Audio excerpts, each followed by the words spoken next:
प्रदेश में इस बरसात में आई त्रासदी के कारण हिमाचल प्रदेश के अनेक जिलों में अनेक स्थानों पे बादल फटने और भारी वर्षा के कारण सैकड़ों की जो है अकाल मृत्यु को प्राप्त हुए हैं। लोग घरों से बेघर हो गए, गांव के गांव तबाह हो गए।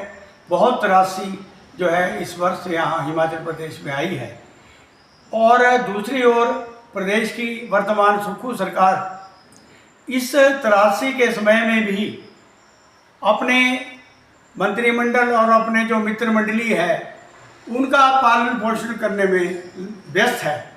अभी 4-5 दिन पूर्व ही सरकार ने अपने मित्र मंडली के जो मुख्य सलाहकार, उनके सलाहकार और दर्जनों जो चेयरमैन और वाइस चेयरमैन हैं जिनको मासिक मानदेय 33,000 रुपये मिलता था, उसको सीधे बढ़ा करके 80,000 कर दिया, 2.5 गुना बढ़ा दिया।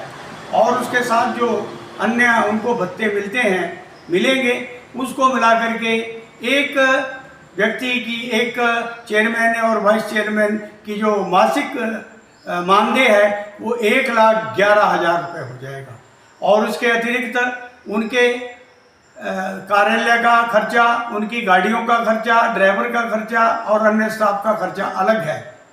ये बड़ी विचित्र बात है कि प्रदेश में इतनी विपत्ति आई हुई है, इस त्रासदी के बीच भी सरकार जो है उन लोगों को खुश करने के लिए चल रही है। और दूसरी ओर प्रदेश के जो हमारे 4 लाख से अधिक कर्मचारी और पेंशनर हैं वो लगातार पिछले 2.5 वर्षों से अपने जो देनदारी हैं उसके लिए बार बार सरकार से गुहार लगा रहे हैं। प्रदेश के सभी संगठन, अनेक जितने भी संगठन हैं, सभी सरकार से बार बार मांग करते रहे हैं, पत्र लिखे गए, मिले, लेकिन उसके बाद भी सरकार ने जो है आज तक हमारी देनदारी नहीं दी है। चाहे वो वेतनमान की बकाया राशि की बात हो, और अब तो 13% महंगाई राहत जो है वो भी ड्यू हो गई है, लेकिन सरकार ने इस ओर बिल्कुल भी ध्यान नहीं दिया। और कर्मचारियों और पेंशनों और अन्य वर्ग की जो ये सरकार है इसने साबित कर दिया कि ये सभी वर्गों की विरोधी सरकार है। आज स्थिति प्रदेश की हो गई है कि हिमाचल प्रदेश की वर्तमान जो सरकार है उसने अपने 2.5 वर्ष के कार्यकाल में अभी तक 30,000 करोड़ रुपए का जो कर्जा ले लिया है।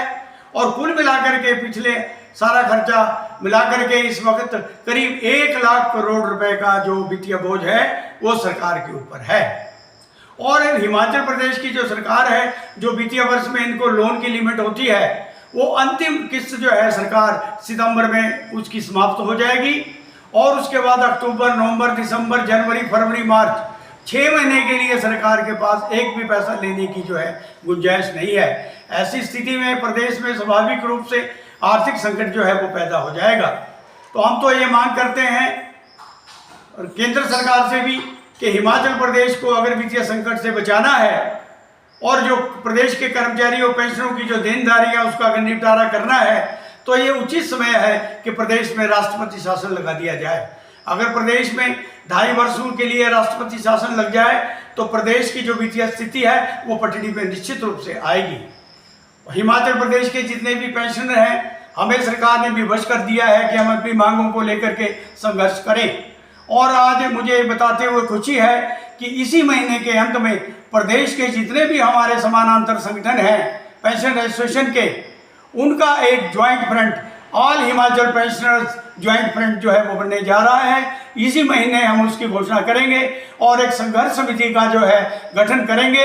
और उसके बाद जो भी कार्यक्रम होगा सरकार के प्रति, जो सरकार ने हमें विवश किया है सड़कों पे उतरने के लिए, इसके लिए जो है आगामी रूपरेखा तैयार करके निश्चित रूप से प्रदेश में एक बहुत बड़ा आंदोलन जो है किया जाएगा।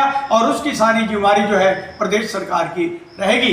प्रदेश के हमारे पेंशनर आज 2.5 वर्षों से मेडिकल का इंतजार करते रहे हैं, लेकिन उनका एक भी पैसा नहीं दिया।